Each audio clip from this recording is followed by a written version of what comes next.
खट्टा खाने वाली चुड़ैल। रात को अचानक राधिका मौसी को किचन से कुछ गिरने की आवाज आई।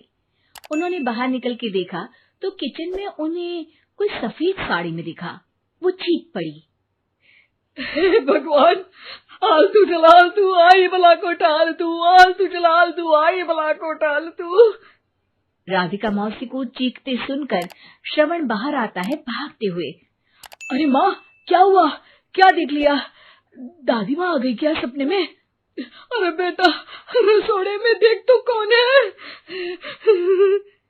श्रवण रसोड़े में झांक कर देखता है और उसे कोई नहीं दिखता अंदर।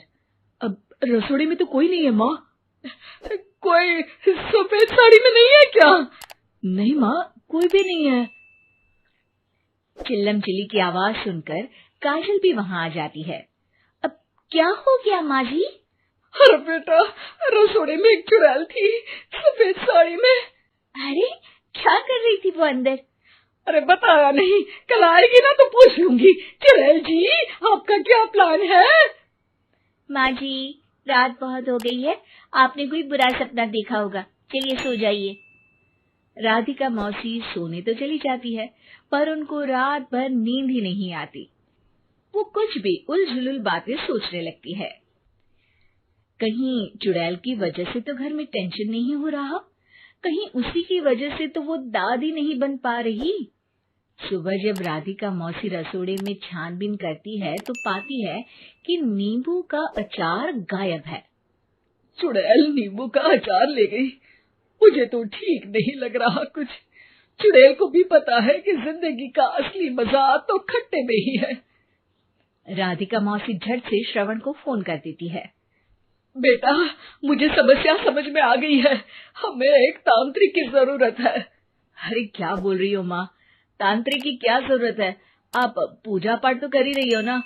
आलतू जलालतू मंत्र सारे फालतू जैसे कुछ मंत्र पढ़ो, चली जाएगी अपने आप चुड़ैल। अरे नहीं बेटा, कभी चुड़ैल को कम नहीं समझते। अरे तुझे पता भी नहीं चलेगा कि कभी वो छल करके काजल की जगह घर की बहू खुद बन जाएगी। क्या माँ, कुछ भी बोल रही हो? कहाँ काजल और कहाँ चुड़ैल?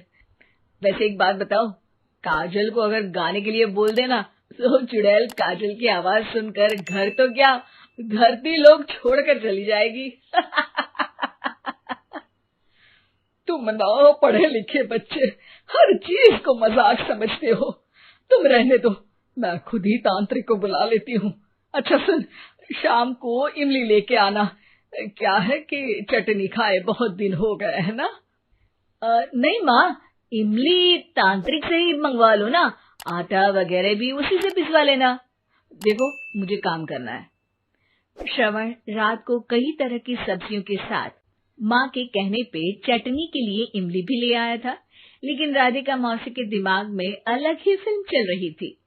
उन्हें अब सिर्फ शक ही नहीं यकीन होने लगा था कि शायद चुड़ैल ने श्रवण पर अपना जाल बिछा दिया था, जिस वजह से श्रवण उनकी बात ही नहीं मान रहा था। पर कोई नहीं, आने वाली रात में राधिका मौसी खुद तैयार हो गई चुड़ैल को पकड़ने के लिए। रुद्राक्ष की माला, तुलसी का पत्ता, हनुमान चालीसा सब हाथ के पास ही था, बस चुड़ैल का इंतजार था। और जैसा राधिका मौसी ने सोचा था वैसा ही हुआ। वो चुड़ैल उस रात भी आई, पर वो राधिका मौसी से तेज निकली और राधिका मौसी के उससे पकड़ने के पहले ही वो भाग खड़ी हुई। जरूर बहू पे साया है उस चुड़ैल का, तभी तो श्रवण के कमरे में गई है। और अगली सुबह राधिका मौसी पिछली रात हुए हमले में किन चीजों का नुकसान हुआ उसका हिसाब लगा रही थी। उनके खेमे से एक आम के अचार की शीशी भी गायब हो चुकी थी, और वो इमली भी जो कल श्रवण लेकर आया था। राधिका मौसी इस बारे में सोच ही रही थी कि श्रवण जल्दी से रसोड़े में आकर दवाइयों की पोटली ढूंढने लगता है। अरे बेटा, क्या हो गया? अब माँ, वो काजल की तबीयत खराब है, बहुत घबराहट हो रही है उसे। हे भगवान, मैंने पहले ही कहा था कि तांत्रिक को बुला लेते हैं, पर नहीं, अब देखो उस चुड़ैल ने काजल को अपने वश में करना शुरू भी कर दिया है।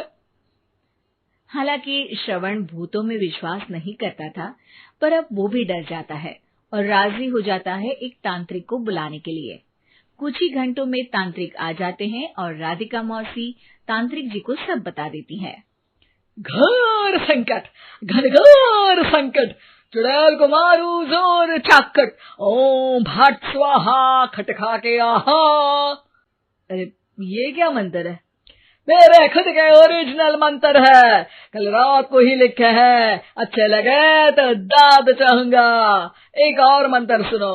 अर्ज किया है आब्राकडाब्रा, दिल्ली बम्बई आगरा, चंदा मामा सोवरले सुरन मामू जारा। ये मंत्र है? अरे कोई 40 वालीसा पढ़ो ना। वक्त कम है, 40 नहीं पड़ेंगे, 20-25 में काम चलाना पड़ेगा। अलग निरंजन जाके लंदन, मुफ्त का मंजान घिस मेरे नंदन। अरे जल्दी करो तांत्रिक जी, जल्दी करो। तांत्रिक अपने उल झलूल मंत्र पढ़ने लगता है। श्रवण को तांत्रिक पे शक होता है। वो अपने एक डॉक्टर दोस्त को कॉल कर देता है ताकि कोई अनहोनी हो तो इमरजेंसी में चीजें मैनेज हो जाए। तांत्रिक धुनी रमाता है, जिसकी वजह से कमरे में काफी धुआं हो जाता है और जिसकी वजह से बहू की घबराहट बढ़ जाती है। अब भागेगी चुड़ैल। हाँ। बहू खांसते हुए धुएं से बचने के लिए बाहर चली जाती है। अरे भाग रही है, भाग रही है। पीछे पीछे श्रवण भी जाता है। बहू एक सोफे पर बैठ जाती है। तभी डॉक्टर दोस्त आ जाते हैं और श्रवण को पानी लाने के लिए कहते हैं। थोड़े चेकअप के बाद डॉक्टर कहते हैं, मेरे हिसाब से जाप का काम पूरा हो गया है। क्या मतलब? अरे कुछ भी नहीं माँ, कोई चुड़ैल नहीं है, खुशखबरी है, अब दादी बनने वाली है। मगर वो सब अचार के डब्बे। श्रवण दोनों अचार के डब्बे अपनी माँ को दिखाता है, जो कि उनके बिस्तर के नीचे छुपे हुए थे। आपने सही बोला था माँ, वो चुड़ैल काजल ही थी जो खट्टा खा रही थी।